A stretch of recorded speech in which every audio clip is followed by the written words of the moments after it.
Mr. Wormwood, the great car dealer. Matilda's parents owned quite a nice house with 3 bedrooms upstairs, while on the ground floor there was a dining room and a living room and a kitchen. Her father was a dealer in second-hand cars, and it seemed he did pretty well at it. Sawdust, he would say proudly, is one of the greatest secrets of my success, and it costs me nothing. I get it free from the sawmill. What do you use it for? Matilda asked him. Ha, the father said. Wouldn't you like to know? I don't see how sawdust can help you sell second-hand cars, Daddy. That's because you're an ignorant little twit, the father said. His speech was never delicate, but Matilda was used to it. She also knew that he liked to boast, and she would egg him on shamelessly. You must be very clever to find a use for something that costs nothing, she said. I wish I could do it. You couldn't, the father said. You're too stupid. You don't mind telling young Mike here about it, seeing he'll be joining me in the business one day. Ignoring Matilda, he turned to his son and said, I'm always glad to buy a car when some fool has been crashing the gears so badly, they're all worn out and rattle like mad. I get it cheap. Then all I do is mix a lot of sawdust in with the oil in the gearbox, and it runs as sweet as a nut. How long will it run like that before it starts rattling again? Matilda asked him. Long enough for the buyer to get a good distance away, the father said, grinning. About 100 miles. But that's dishonest, Daddy, Matilda said. It's cheating. No one ever got rich being honest, the father said. Customers are there to be diddled. Mr. Wormwood was a small, ratty-looking man whose front teeth stuck out underneath a thin, ratty moustache. He liked to wear jackets with large, brightly coloured checks, and he sported ties that were usually yellow or pale green. Now take mileage, for instance, he went on. Anyone who's buying a second-hand car, the first thing he wants to know is how many miles it's done, right? Right, the son said. So I buy an old dump that's got around 150,000 miles on the clock.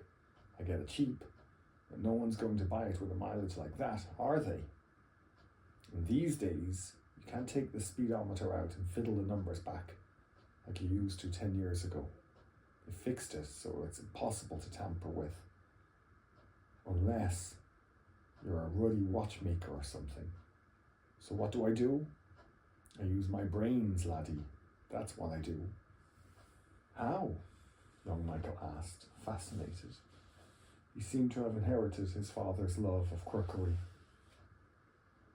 I sit down and I say to myself, how can I convert a mileage reading of 150,000 into only 10,000 without taking the speedometer to pieces? Well, if I were to run the car backwards for long enough, then obviously that would do it. The numbers would click backwards, wouldn't they? Who's going to drive a flaming car in reverse for thousands and thousands of miles? You couldn't do it. Of course you couldn't, young Michael said. So I scratch my head, the father said. I use my brains. When you've been given a fine brain like I have, you've got to use it. And all of a sudden, the answer hits me, I tell you. I felt exactly like the other brilliant fellow must have felt when he discovered penicillin. Eureka, I cried. I've got it. What did you do, Dad? The son asked him. The speedometer, Mr. Wormwood said, is run off a cable that is coupled up to one of the front wheels. So first, I disconnected the cable where it joins the front wheel. Next, I get one of those high-speed electric drills and I couple that up to the end of the cable in such a way that when the drill turns, it turns the cable backwards. You've got me so far? You following me? Yes, Daddy, young Michael said. These drills run at a tremendous speed, the father said. So when I switch on the drill, the mileage numbers on the speedo spin backwards, at a fantastic rate. I can knock 50,000 miles off the clock in a few minutes with my high-speed electric drill. And by the time I've finished, the car's only done 10,000 and it's ready for sale. She's almost new, I say to the customer. She's hardly done 10,000. Belonged to an old lady who used it only once a week for shopping. Can you really turn the mileage back with an electric drill? Michael asked. I'm telling you trade secrets, the father said. So don't you go talking about this to anyone else. You don't want me putting a jog, do you? I won't tell a soul, the boy said. Do you do this to many cars, Dad? Every single car that comes through my hands gets the treatment, the father said. They all have their mileage cut to under 10,000 before they're offered for sale. And to think I invented that all by myself, he added proudly. It's made me a mint. Matilda, who had been listening closely, said, But Daddy, that's even more dishonest than the sawdust. It's disgusting. You're cheating people who trust you. If you don't like it, then don't eat the food in this house, the father said. It's bought with the profits. It's dirty money, Matilda said. I hate it. 2 red spots appeared on the father's cheeks. Who the heck do you think you are? He shouted. The Archbishop of Canterbury? Or somebody preaching to me about honesty? You're just an ignorant little squirt who hasn't the foggiest idea what you're talking about. Quite right, Harry, the mother said. And to Matilda she said, You've got a nerve talking to your father like that. Now keep your nasty mouth shut so we can all watch this program in peace. They were in the living room, eating their suppers on their knees in front of the telly. The suppers were TV dinners in floppy aluminium containers, with separate compartments for the stewed meat, the boiled potatoes, and the peas. Mrs. Wormwood sat munching her meal, with her eyes glued on the American soap opera on the screen. She was a large woman, whose hair was dyed platinum blonde, except where you could see the mousy brown bits growing out from the roots.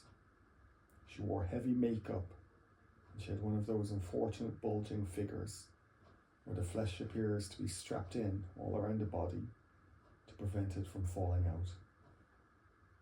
Mummy, Matilda said, would you mind if I ate my supper in the dining room so I could read my book? The father glanced up sharply. I would mind, he snapped. Supper is a family gathering, and no one leaves the table till it's over. But we're not at the table, Matilda said. We never are. We're always eating off our knees and watching the telly. What's wrong with watching the telly, may I ask? The father said. His voice had suddenly become soft and dangerous. Matilda didn't trust herself to answer him, so she kept quiet. She could feel the anger boiling up inside her. She knew it was wrong to hate her parents like this, but she was finding it very hard not to do so. All the reading she had done had given her a view of life that they had never seen. If only they would read a little Dickens or Kipling, they would soon discover there was more to life than cheating people and watching television. Another thing, she resented being told constantly that she was ignorant and stupid when she knew she wasn't.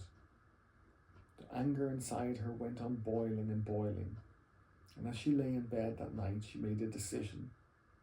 She decided that every time her father or her mother was beastly to her, she would get her own back in some way or another. A small victory or two would help her to tolerate their idiocies and would stop her from going crazy. You must remember that she was still hardly 5 years old, and it is not easy for somebody as small as that to score points against an all-powerful grown-up. Even so, she was determined to have a go. Her father, after what had happened in front of the telly that evening, was first on her list.